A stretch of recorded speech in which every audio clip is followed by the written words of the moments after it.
I still remember the way she looked at me that night. We were sitting at the edge of our bed, her hands folded tightly in her lap, eyes locked on the floor like she couldn't bear to meet mine. Then she said it, the words that cracked my world open. "I think we should take a break." For a second, I thought I misheard her. A break? From what? From the marriage we'd promised to fight for? From the life we'd built together? My chest tightened, and a pit formed in my stomach as I searched her face for some kind of explanation. But all I got was silence, and the kind of distance you feel when you realize the person you love has already pulled away. I asked her why. She shrugged, muttered something about needing space and finding herself. But here's what made my blood run cold: her timing. Just days earlier, I'd heard through friends that her ex had moved back into town. And now suddenly, she wanted a break?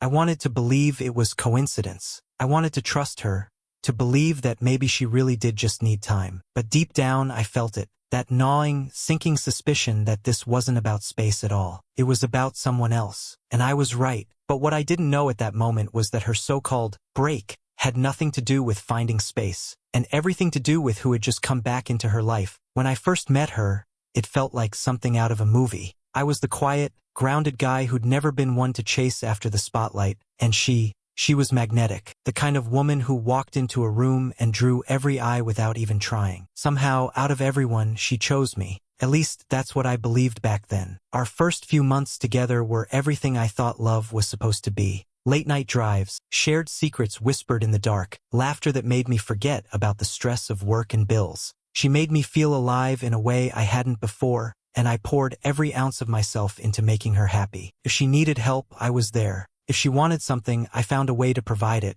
even if it meant working extra shifts, cutting into my own rest, or putting my own needs on the back burner. There were little moments, though, ones I brushed off at the time. The way she always seemed to light up when men complimented her. The way her eyes lingered on her reflection a little too long. The way she'd make jokes about me being too safe, too predictable. Sometimes she'd tease me in front of friends, and though it stung, I told myself that's just how relationships worked, give and take. So I gave, and gave, and gave. Because to me, vows weren't just words you said in front of family and friends. They were promises you carried every single day. I believed ours meant forever, no matter what. Looking back, I can see the cracks were there all along. I just chose not to see them. I thought our marriage was unshakable, until the day her ex's name started popping back into our conversations. Started small, so small that if you weren't looking closely, you'd think nothing had changed. But I knew her rhythms, her habits, the way she used to curl up next to me on the couch and absent-mindedly hum while scrolling through her phone. Now, suddenly,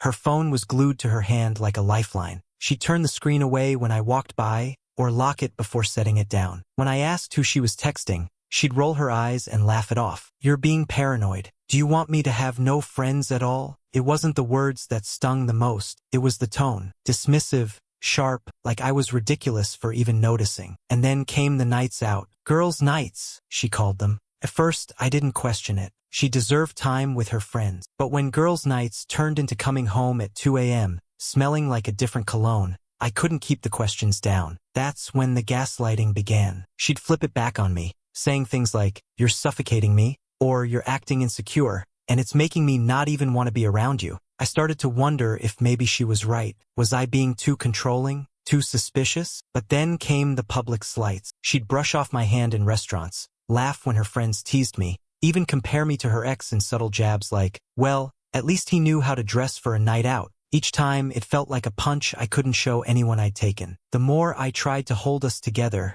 the further she drifted. She started buying new clothes, spending hours getting ready for errands, and wearing perfume that she hadn't touched in years. Nights turned into arguments, arguments turned into silence, and silence turned into me lying awake in bed, staring at the ceiling, wondering if my wife was lying in someone else's arms. I told myself to trust her, that marriage was about believing the best in each other. But deep down, I knew something was terribly wrong. The signs were all there, screaming at me, and yet I clung to the hope that maybe I was imagining it all. Until the night I couldn't deny it any longer. And then came the night I saw her car parked outside his apartment, and my world began to unravel. That night, I couldn't shake the image of her car sitting outside his apartment. I drove home in silence, my chest heavy, every beat of my heart echoing with a truth I didn't want to face. By the time she stumbled through the door, well past midnight, I was waiting in the living room. No TV, no phone, just me, sitting in the dark with the lamp casting shadows across the walls. She froze when she saw me. For a moment, the confident, dismissive mask she always wore slipped. I asked her where she'd been. Her first instinct was to lie,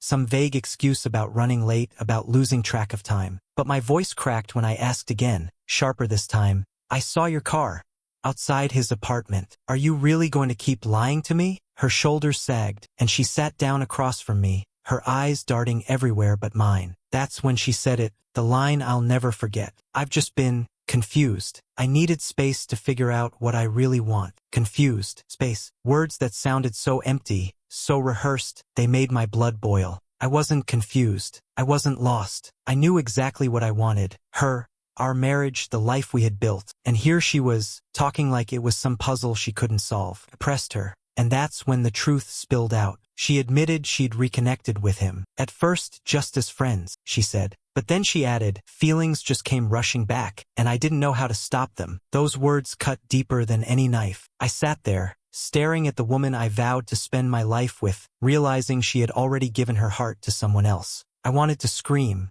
I wanted to cry. Instead, I just asked her why.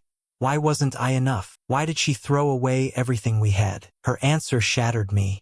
She said I was too safe, too predictable. That with me, life felt steady, but boring. That with him, she felt alive, excited, wanted. And then came the cruelest blow of all. She whispered, almost casually, I don't even know if I ever truly loved you, not the way I loved him. I can't even describe what those words did to me. It was like the floor gave out beneath me. Like every sacrifice, every moment I believed in us, had been nothing but a cruel joke. There she was, the woman I would have taken a bullet for, telling me I was never enough, that I had never been enough. She stood up, grabbed her bag, and without even a second glance, walked toward the door. And when she walked out that door to be with him, I realized my marriage was already over. The days after she left were the darkest I'd ever lived through. I barely slept. Every time I closed my eyes, I saw her walking out that door, choosing him over me. My mind replayed every laugh we'd shared, every promise she made, and twisted them into lies. I felt worthless, like I'd wasted years of my life loving someone who never loved me back. My friends were the first to step in. Some were furious on my behalf, calling her every name under the sun. They told me I deserved better, that I was blind to her selfishness. Others tried to soften the blow, saying, at least you found out now, instead of wasting even more years with her. Both stung, but both were true in their own way. My family's outrage was louder. My mom's voice cracked when she called her toxic, a cheater who didn't deserve me. My dad, usually a man of few words, shook his head and muttered, she'll regret this. Mark my words. My siblings were less kind, openly mocking her choices, saying she'd thrown away gold for garbage. Even people outside my circle had opinions. It was like words spread fast, and soon I was hearing whispers about how she'd downgraded. The guy she left me for had a reputation, a player, a cheater himself, someone who couldn't hold down a job or a relationship. People said it was only a matter of time before he did to her exactly what she'd done to me.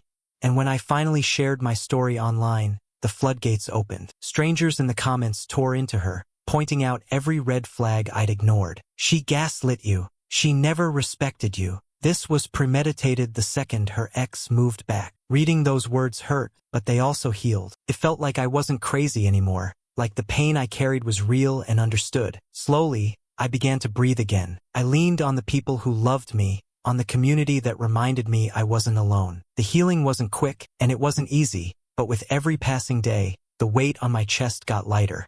But as the weeks passed, I realized her betrayal wasn't the end of my story. It was the beginning of something better. In the weeks that followed, I made a decision. If she could so easily throw me away, then I wasn't going to waste another ounce of myself mourning someone who never truly valued me. I started small, going to the gym, clearing my head with long runs, forcing myself to rebuild the body and spirit she had chipped away at. Slowly, the reflection staring back at me in the mirror didn't look broken anymore. It looked determined. I threw myself into my career, pouring the hours I used to spend worrying about her into building something solid for myself. Promotions came, respect grew, and for the first time in years I felt proud again. I reconnected with friends I'd pushed aside during my marriage, rediscovered hobbies I loved, and laughed without guilt. Piece by piece, I built myself back stronger.